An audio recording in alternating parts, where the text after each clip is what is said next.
Welcome to another flip video lesson with me, Mr. Volkman.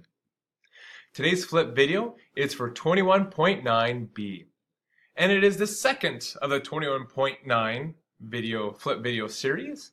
Today's video is most definitely going to be talking about an ending. So let's begin, shall we? Sumter had become a very key symbol of whether or not the Confederate States exercised sovereignty over their own territory. Now, sovereignty means like to have political influence, or that you can pretty much do whatever you want because it belongs to you. Now, Fort Sumter is a very interesting fort. I encourage you to Google it to see what it looks like nowadays. But this map here really shows where Fort Sumter was. It was right in the middle of this channel, which would lead to Charleston Harbor over here. So it was a very important fort because it really blocked the entrance to this harbor. Now, the Confederate soldiers, as we learned near the end of the last movie, went to try to take over different forts and different armories and places that were in their territory, but that were controlled by federal forces. This was one of the places controlled by federal forces that the Confederates wanted to take over. Now, Fort Sumter ended up being surrounded by the Confederate Army, or Navy and Army. President Buchanan, who was president before Lincoln, tried to reinforce with supplies this fort on January 9th, but they were driven off. In return, the Confederates demanded that Fort Sumter be surrendered in exchange for monetary compensation. Of course, Buchanan refused. Now, to talk a little bit about Abraham Lincoln's first inaugural speech, which occurred months after what happened with President Buchanan in the previous slide. Now, Lincoln said 4 different things, and I'm going to say what he said, and then I'd like to talk a little bit about each one. So first off, Abraham Lincoln said that secession or leaving the Union was wrong. Next, in his speech, he pretty much said that the federal government would not interfere with the institution of slavery where it already existed, which were the southern states. He also said, though, that he would use the power given to him to hold, occupy, and possess the property and places belonging to the federal government. Lastly, he wanted to assure Southerners that there would be no invasion, no using of force against or among the people anywhere in the South. Now, these are very interesting things to say because I feel, in my opinion, that 2 of these 4 statements are a direct challenge to what the South was doing right now as the Confederate nation. First off, saying that secession is wrong. Second off, saying that he would control all federal property and he would do what he could to get it back, which Fort Sumter is a great example of, which we'll talk about a little bit more. However, he said 2 other things that really aren't challenging the South. Instead, it's kind of like a parent who sees a really naughty child, but who just doesn't know what to do with that kid. So instead of like, laying down the law, they're like, oh, it's okay if you do this. Oh, don't do that now. When he says that they wouldn't interfere with slavery where it already existed. And when they said that they wouldn't invade or force the South. So I'm giving you the opportunity now for some extra credit. I would like you to email me, or if you want in your homework answer, just write extra credit. Why do you think Abraham Lincoln isn't taking a firm stand at this point in history?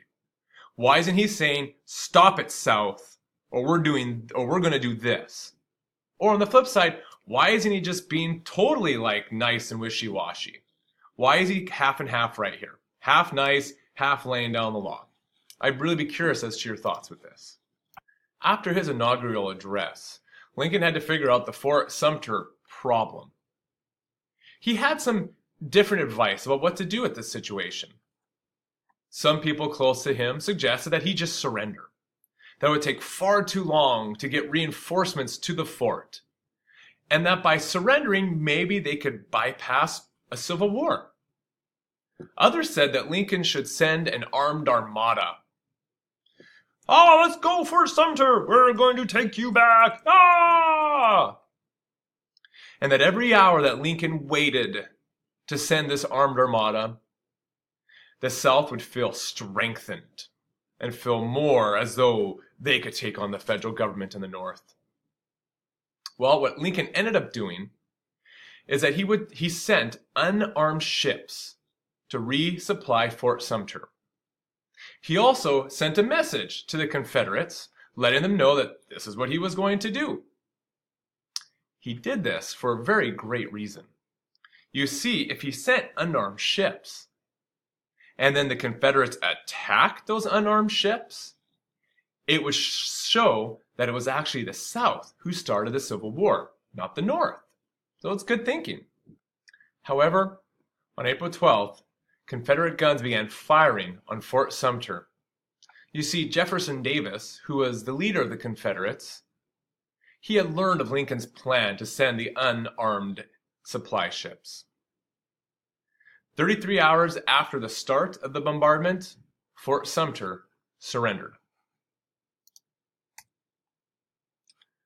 By attacking Fort Sumter, what the Confederacy had done was directly challenge federal authority, much like the seagull on the snow seagull sign. How did Lincoln feel about this? Well, Abraham Lincoln, remember, he would have felt that a strong union provided the only firm safeguard for American liberties or freedom and Republican institutions. He also felt that the only reason Confederates left the Union or seceded from the Union was to maintain slavery. So I bet you in his mind, he's thinking, keep calm and be Union strong, folks. The American Union. Maybe. I don't know. Maybe not. So after Fort Sumter surrendered and the war was officially started, Congress, which was made up of the House of Representatives and Senate, created a resolution. And the resolution said three things. It first said that the war would not be waged for the purpose of overthrowing or interfering with Southern institutions, like, come on guys, just call it what it is, slavery. They also said the war would be waged to maintain the states, to keep the states in the Union. And lastly, they said that the war would be over when the above objective, this, was accomplished. Now, it's very interesting that they use these words. They don't say it's exactly for slavery and for freeing slaves. At least they don't say this right away. You see, Lincoln was fearful of alienating people by making the war just about slavery. He had just become president. He didn't want to lose support. So this was his way of kind of maintaining face.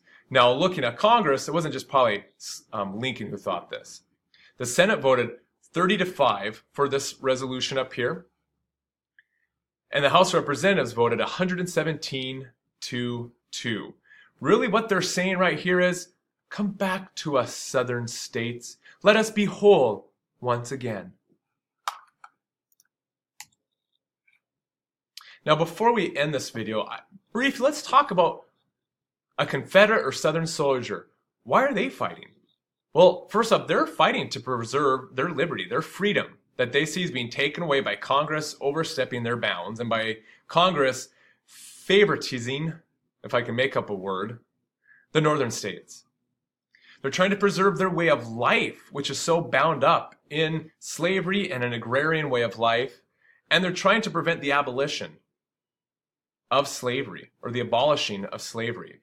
And the consequences of that, which would be no free labor, and you have a whole lot of people now who are now, what do we do with these people?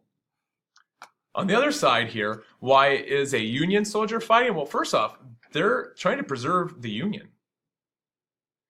They're also trying to uphold the Constitution as well, which they feel is being challenged by the Confederates. Finally, they wanted to defeat slavery, which for them was threatening to subvert or to attack Republican ideals of liberty and equality. Well, since this is the last video for chapter 21, I thought it'd be nice to end it with an ode to what we've studied the last couple videos.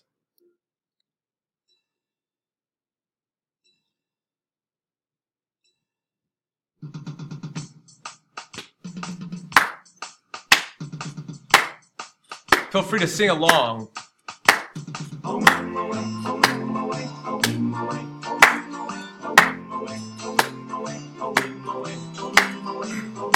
Oh yeah. I'm feeling it. Are you feeling it? In the Union, the fractured Union, the South forms its own nation. In the Union, the torn apart Union, one man takes a stand. We, Fort Sumter, has been bombed. Everybody, there'll be 4 years of American bloodshed. Hey, go to Edmodo and answer the questions there. And I'll see you in class.